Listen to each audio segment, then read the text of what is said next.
What are you? And GT, what? And GT, you're. I don't know. And GT, the alien commander leaned forward. And the air in the room actually changed. Pressure. I felt it in my teeth. He had just watched me walk out of a wreck that should have liquefied my organs. And the only question he had was the one nobody on my side of the war had ever bothered to ask. He pointed one long gray finger at my chest and said, "What are you?" And for the first time since I'd put on a uniform, I didn't have an answer. Not because I didn't know, because the answer was too big for the room to understand why I couldn't say it in one sentence. You have to go back 3 years to a place most of the galaxy has never heard of. A frozen rock with a name that sounds like nothing until you know what happened there. My name is Echo Reyes. And 3 years before that, interrogation room, I was a junior systems engineer on a mining platform orbiting a rock nobody wanted in a system nobody had named. Karen's Drift wasn't a colony, it was a depot. 41 people, a fusion reactor older than some of those people, and enough ice and rare metal in the rock below us to make the company that owned us a fortune in about a decade, assuming nothing went wrong. The thing about working the edge of explored space is that you stop believing in aliens the same way you stop believing in monsters under the bed. You've heard the stories. You've seen the grainy footage everyone insists is a Venusian probe and is actually a weather balloon. You go to work, you fix the recyclers. You complain about the food paste. And you go to sleep. Nobody on that station was thinking about first contact. We were thinking about quota. That changed on a Tuesday if Tuesdays mean anything 40 light years from Earth. Our long-range sensor array, which mostly existed to track debris so it didn't punch a hole in our hull, picked up something entering the system that did not match any debris profile in any database we had. It was decelerating. Debris doesn't decelerate. Rocks don't have engines. Whatever this was, it was choosing to slow down, which meant it was choosing to come here, and the only things in this system worth coming to were us and a moon full of ice. Station Chief Daler put us on a quiet alert, which on a 41-person depot mostly meant everyone stopped talking in the mess hall and started checking the exits. We didn't have weapons. We had mining lasers rated for cutting rock, a single defense drone with a top speed slower than most birds, and a company-issued emergency protocol that boiled down to radio for help and wait. Help from Earth was 11 months away by the fastest courier ship in the system.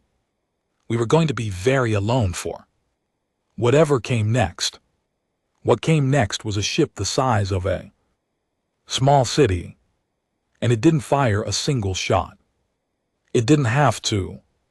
It parked itself in high orbit, extended something that looked unsettlingly like a jaw, and a voice came over every channel we had simultaneously, in accented but completely fluent English, asking us to stand by for a survey team. Not a demand. A request phrased the way you'd ask a neighbor if you could borrow their ladder. That courtesy was the first thing that should have scared us. And it took us 2 days to figure out why. The ship belonged to something called the Vothan Compact, and they had been watching Earth for over a decade before that day. Not invading. Not hiding in shadow waiting to strike. Watching the way you'd watch a fire you weren't sure was contained. They had intercepted our broadcasts, our military exercises, our news coverage of every war and disaster. And they had built an entire intelligence doctrine around one terrifying observation. Humans do not behave like a species that has figured out how dangerous it is. We fight each other constantly over land and ideology and resources. And yet the moment something threatens the whole species, we stop fighting each other and start building things that should not exist on our technological timeline. The Compaq's analysts called it the compression effect, and it scared them more than any weapon could, because weapons can be measured. This couldn't. So when their survey ship arrived at Coren's Drift, it wasn't there to conquer a depot. It was there to run the first real test of the compression effect on a contained human population. And they picked us because we were small, isolated, and expendable in the eyes of the people running the experiment. They wanted to see what 41 untrained civilians would do when actually cornered. They got their answer, but it took the better part of 3 weeks, and it is not the answer they expected.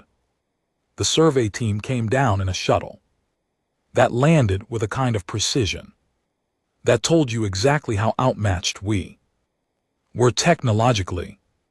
3 Vothon stepped out in environmental suits that looked more like elegant clothing than protective gear, and they were tall, gray-skinned built, with an extra joint in each limb that made their movements smooth in a way that read as wrong to human eye, like watching a video slightly sped up.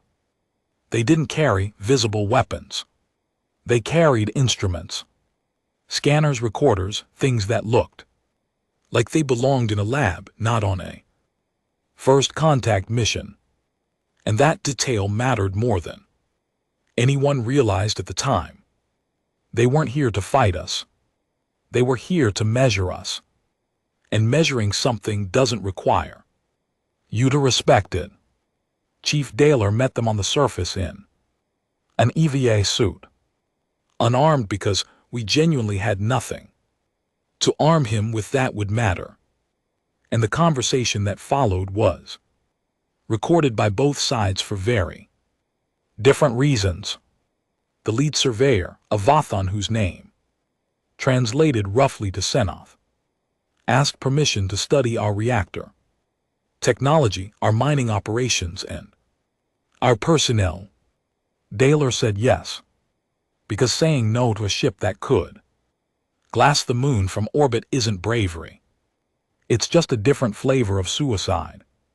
For 4 days, the Vothon walked our corridors, scanned our systems, interviewed us through a translation device, and treated us with a detached politeness of researchers cataloging an interesting but harmless species of insect. They asked about our wars. They asked about our history of violence. They asked repeatedly, in different ways, what made humans willing to die for each other. And none of us had a clean answer, because nobody had ever needed one before. On the 5th day, everything changed. One of our miners, a woman named Priya, a Conquo who had exactly 0 combat training and a permanent limp from a drilling accident 2 years earlier, was 300 m down in the ice shaft when the shaft wall failed. Not from anything the Vothon did. Just bad luck, old equipment, and physics being physics. The collapse trapped her under 11 tons of compacted ice with a breach in her suit and roughly 14 minutes of air. Our emergency systems flagged it immediately, and so did the Vathon survey teams. Instruments, because they were still scanning the station and picked up the pressure drop in real time. What the Vathon expected, based on their decade of remote observation, was for the station to follow protocol. Protocol said USS risk to remaining personnel before committing resources to a single trapped individual with a low survival probability. Protocol said 14 minutes wasn't enough time to safely extract someone from 11 tons of ice without additional collapse risk. Protocol, in other words, said let her go and don't lose more people doing it. That's not coldness. That's how every rational species the compact had ever surveyed actually behaved when the math didn't favor a rescue. It's brutal, but it's logical. And logic was the entire basis of how Senate's team understood risk. Within 90 seconds of the alert, every single off-shift worker on Karen's drift was suited up and moving toward the shaft, including 2 people who had never operated heavy cutting equipment in their lives, and a station medic who had to be physically restrained from going down. First, because someone needed to stay up top to run the equipment. Nobody called a meeting, nobody voted. There was no protocol discussion, no risk assessment committee, just 40 people doing math in their heads that didn't look anything like the math the Vathon had predicted. Math that went, if it were me down there, I would want them coming, so I am going. They cut through that ice in 9 minutes, using tools rated for a job that should have taken 40, because 3 engineers were redlining equipment well past its safety limits, and accepting that the gear might fail catastrophically in their hands rather than slow down. They pulled Priya out with 90 seconds of air left in her tank and a suit breach. That should have killed her 4 minutes earlier if her core temperature regulator hadn't been held together, quite literally, by a strip of duct tape and a prayer from a 19-year-old technician who'd patch it wrong but patched it fast. She lived. Zenith's team had every second of it on sensor logs, and what they saw broke a model they'd spent 11 years building. They saw 40 people who, by every metric they understood, should have prioritized differently, instead choosing a near certain collective risk to save a single statistically expendable individual, and succeeding through sheer refusal to accept the math. Humans don't calculate the value of a life and then act. We act and the calculation happens. Never, because we've decided in advance that the answer is always yes. The Vathon had a word for behavior that ignores survival probability in favor of guaranteed group cohesion. Their word for it, loosely translated, was malfunction. They genuinely believed for about 6 hours that they had witnessed 40 people simultaneously malfunctioning in the exact same way, because a coordinated irrational response should statistically not happen across that many individuals without central coordination. There was no central coordination. There was no order given. There was just 40 people who looked at each other and already knew. An alien intelligence service had just watched ordinary miners ignore basic survival math to save one woman, and they concluded they needed more data, because one rescue wasn't proof of anything. It was an anomaly. Anomalies to an analyst are just questions waiting for a second data point, and the compact was about to go looking for one in the worst possible way. Zenith's team left 4 days after the rescue, polite as ever, thanking Chief Daler for his cooperation like they'd just finished a satisfied audit. We didn't hear from the compact again for 7 months. And in that silence, life on Karen's Drift went back to something resembling normal. Except nobody believed music in normal anymore. Daler filed a full report to Earth through the slow courier relay. And Earth, in the way governments do, argued about it for months without reaching any actual consensus on what it meant. Some analysts thought we just survived first contact peacefully. Others thought the silence was worse than the visit. The second group turned out to be right, but not for the reason anyone expected. Because the silence wasn't hesitation. It was preparation. When the compact came back, it wasn't a survey ship. It was 11 warships. And they didn't ask permission for anything. The 11 ships didn't come to wipe us out. That's the part people get wrong. They came to run a stress test. The same instinct that sent 3 unarmed surveyors down to study a depot, just scaled up to a level that could actually generate combat data instead of rescue footage. The compact's military command had reviewed Senate's report and reached a conclusion that, from their perspective, was completely reasonable. A single anomalous rescue under low-stakes conditions proved nothing about how humans would behave under genuine existential pressure. They needed humans to believe they were going to die in large numbers to see if the compression effect held under real strain, or if it had just been 40 lucky people having a good day. Karen's Drift was selected again, specifically because we were small and isolated, which meant the compact could run a contained experiment without risking response from the wider human military, which at that point hadn't even officially confirmed alien contact to its own population. The attack started with our communications array, which they disabled without casualties, because the compact's rules of engagement for this operation specifically prohibited unnecessary lethality. They wanted data on behavior under threat, not a body count. And that distinction matters enormously.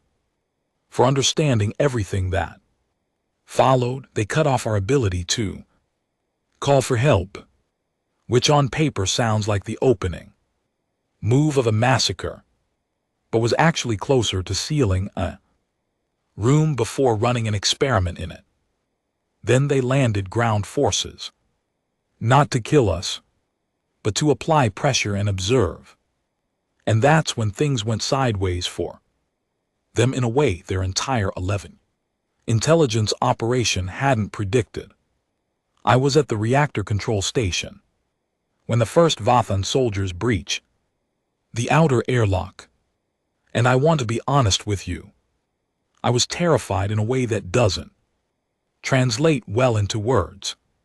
My hands were shaking so badly, I dropped the tool twice trying to lock down the secondary containment.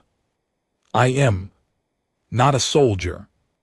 I was a systems engineer with a mining company badge and absolutely no training in anything resembling combat.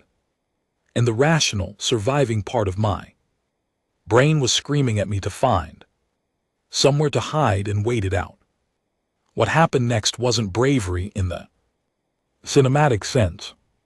It was something closer to what happened with Priya in the ice shaft. Except this time it was happening to all 41 of us at once. And this time the Vathan were recording every second of it, specifically to find out if it would.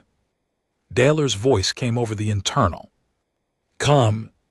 calm in a way I now understand was a performance for our benefit, and he gave an order that wasn't in any company manual.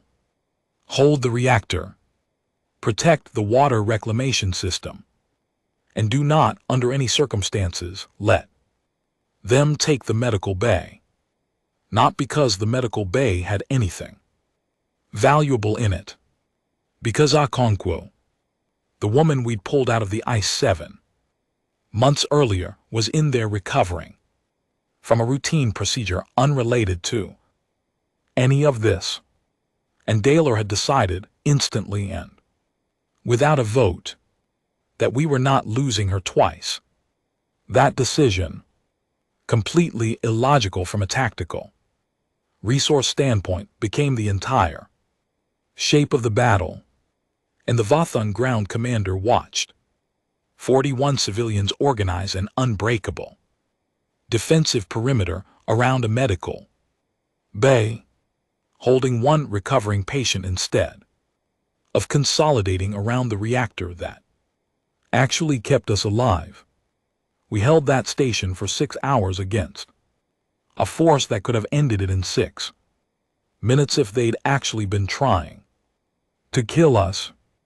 And the reason they weren't trying to kill us is the reason this whole war happened in the first place.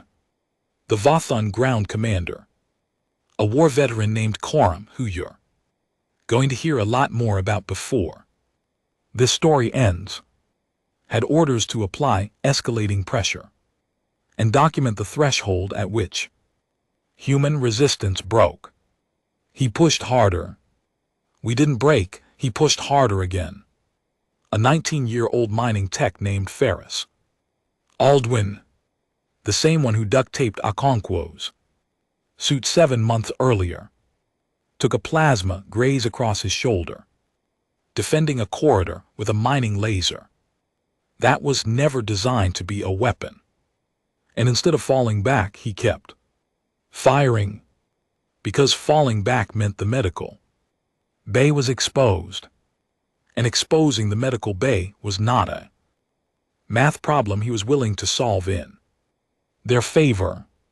Quorum's after-action data, which the compact later used internally, and which I only saw years afterward, during the peace negotiations, showed something his entire command structure refused to believe on first read.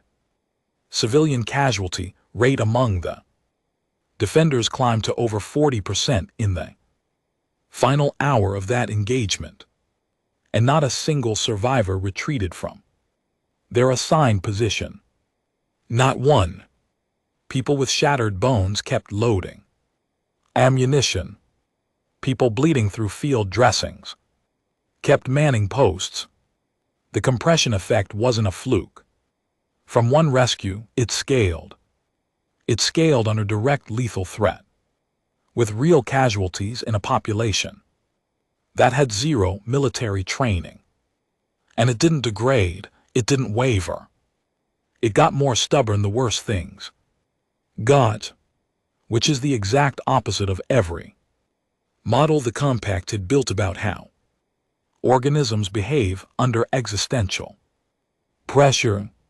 Quorum called off the assault himself, against the spirit of his orders, because he realized he was about to either kill every civilian on that station to win an engagement that was supposed to be a controlled experiment, or retreat and admit the experiment had produced a result nobody in his command wanted to report honestly.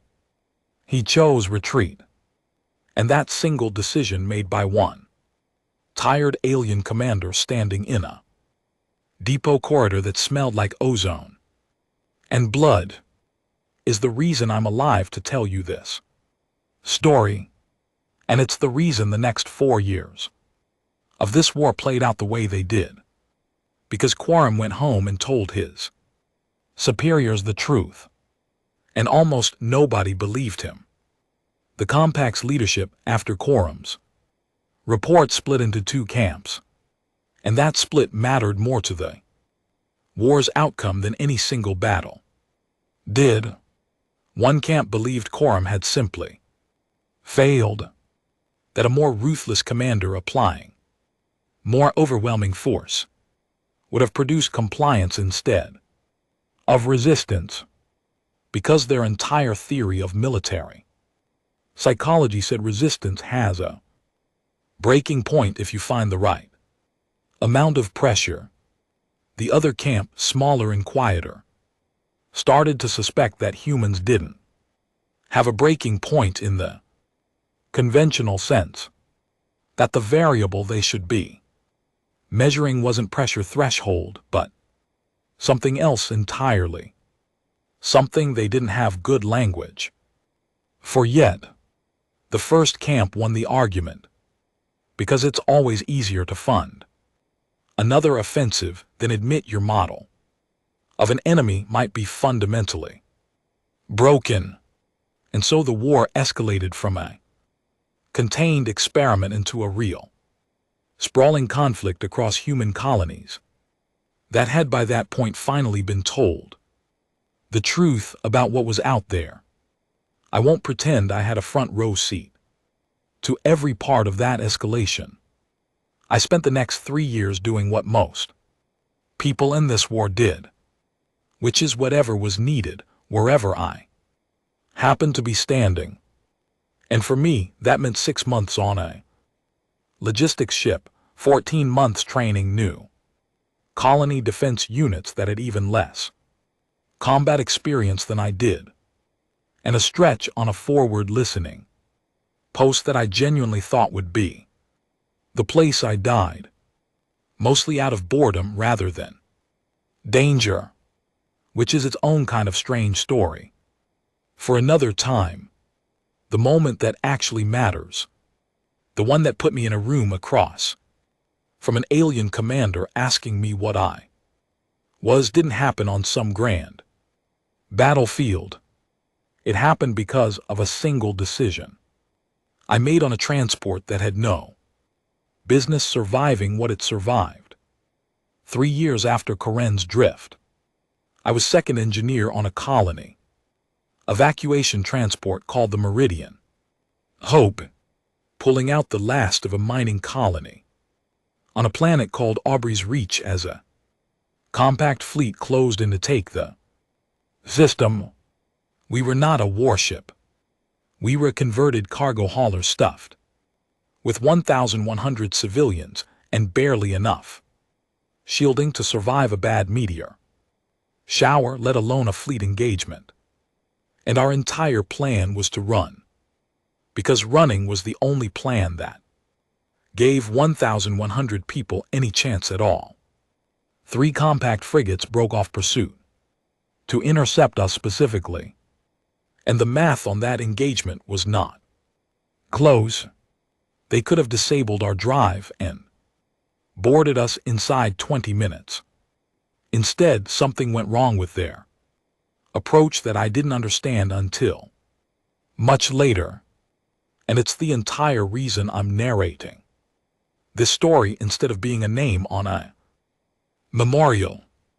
Our captain, a stubborn Sunweather woman named Idris Tanaka, who had been flying cargo routes since before I was born, made a call that should have gotten everyone on that ship killed, instead of running in a straight line toward the jump point which the frigates would have anticipated and easily intercepted. She ran the Meridian Hope directly through the debris field of a shattered moon that Aubrey's Reach had lost to an old mining accident decades earlier, a field that our own navigation systems flagged as unsurvivable at the speeds we needed to maintain. I was the one who had to keep the reactor stable while we did it, manually compensating for power fluctuations every time a piece of debris clipped our shielding hard enough to register as a near miss on every alarm we had. And there were a lot of near misses, because Tanaka was threading a needle that physics said didn't exist. The compact frigate commanders never followed us into that debris field, because their own risk models said the survival probability for any ship attempting that maneuver was below 4%, and pursuing us in would have meant accepting comparable risk to their own crews for a target their command considered already neutralized.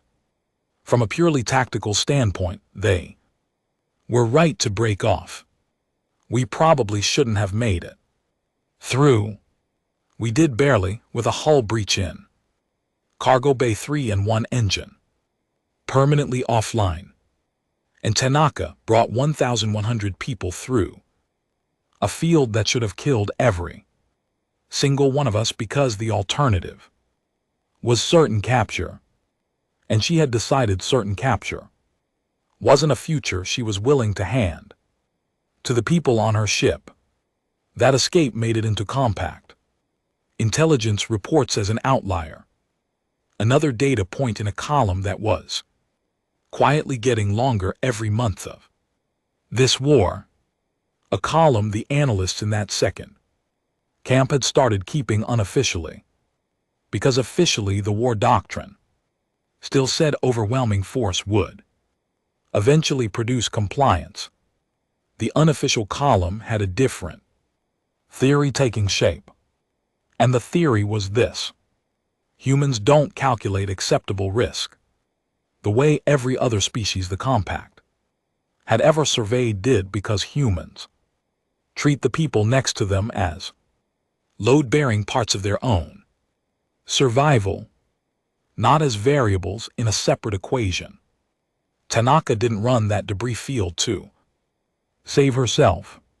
She ran it because 1,100 people were behind her, and that fact changed what she was willing to accept as an acceptable risk in a way that made her statistically irrational and tactically unbeatable at the exact same time. And the compact had no framework for an enemy that got more dangerous the more you threatened the people around them, instead of less. Almost a year after the Meridian Hope, on a frozen rock called Varen Station, that doesn't show up in most of the popular accounts of this war, I met Coram again, except this time he wasn't watching from a command ship. He was standing in front of me in a room with no windows, asking me the question that gives this story its title, and you deserve the real version of how that happened, not the shortened version that's floated around the conflict archives for the last few years.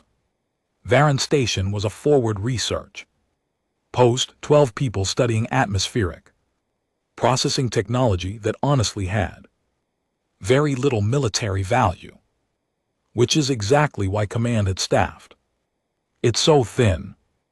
I was there on a rotation, not because I was anyone important, but because the post needed an engineer who could keep aging equipment running. And by that point in the war, I had a reputation for keeping things alive that probably shouldn't be.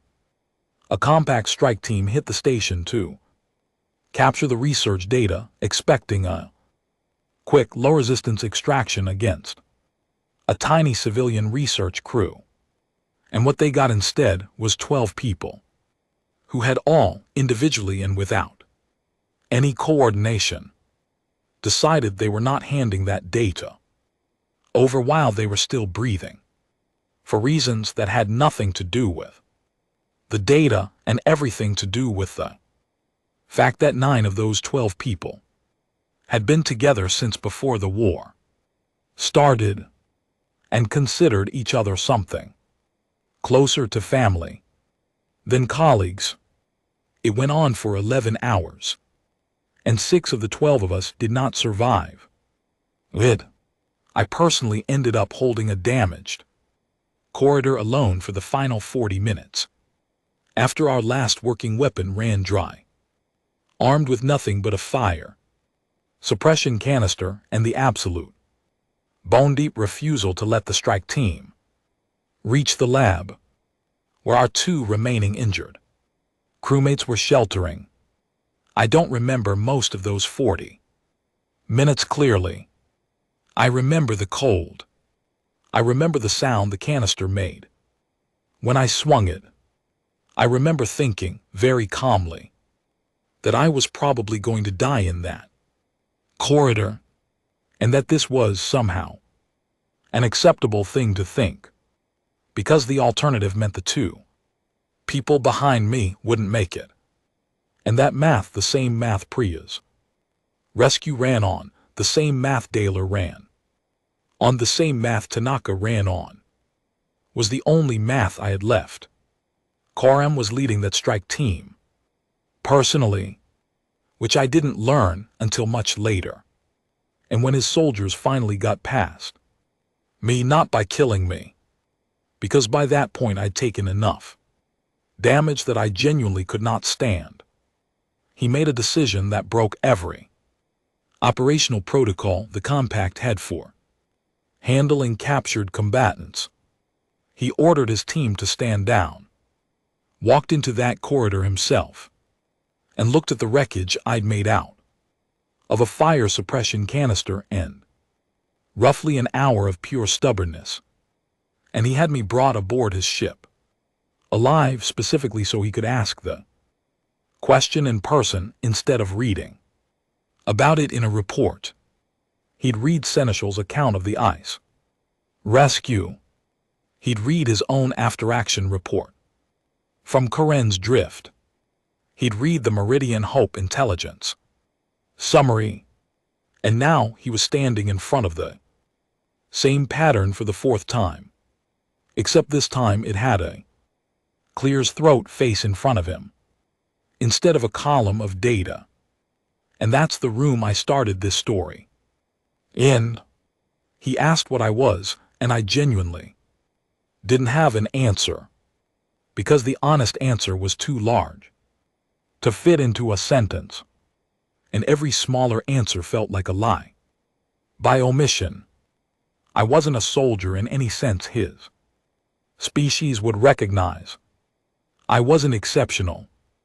I was a systems engineer who happened to be standing in the wrong corridor at the right time, the same as Daler happened to be standing on a depot, the same as Tanaka happened to be flying that transport, the same as Ferris happened to be 19 years old with a mining laser, and somebody he refused to let down.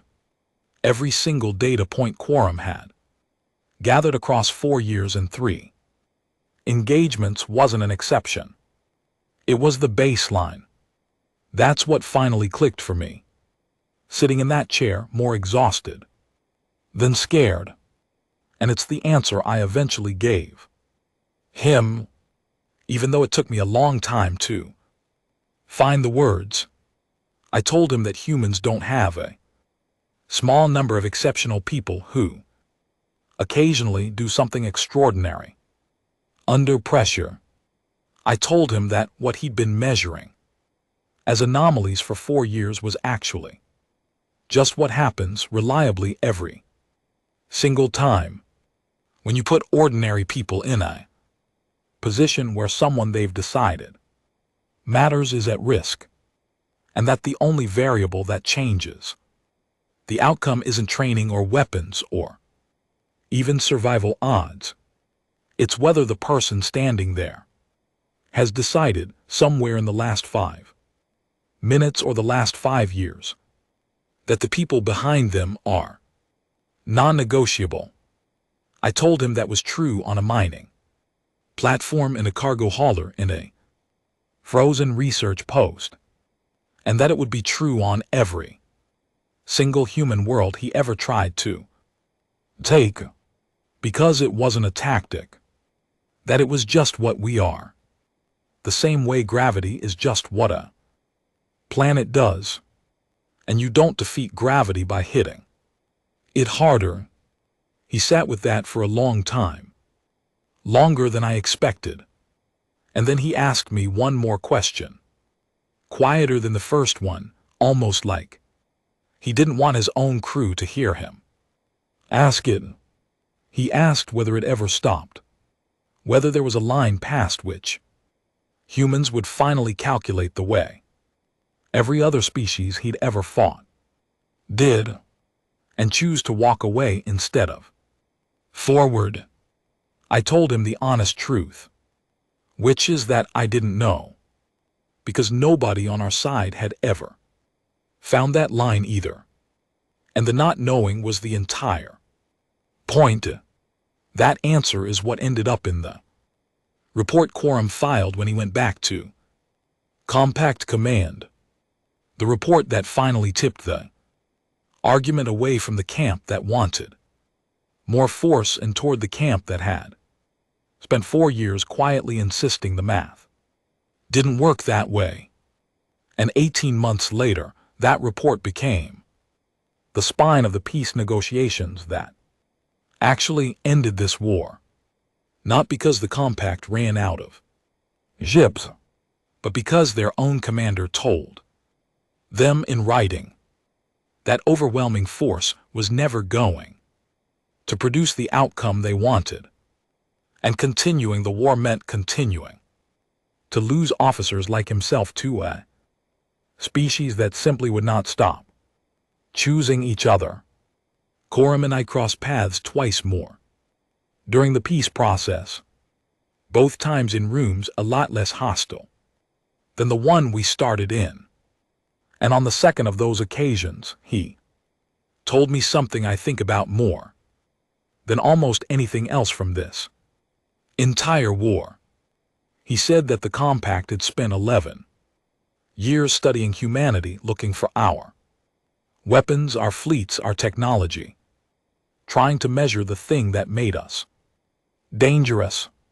And the entire time, the actual answer had been walking around in mining suits and engineering jumpsuits, completely unarmed, completely untrained, just refusing over and over in every single situation that should have broken that refusal to do the math that said leaving someone behind was ever the smart move.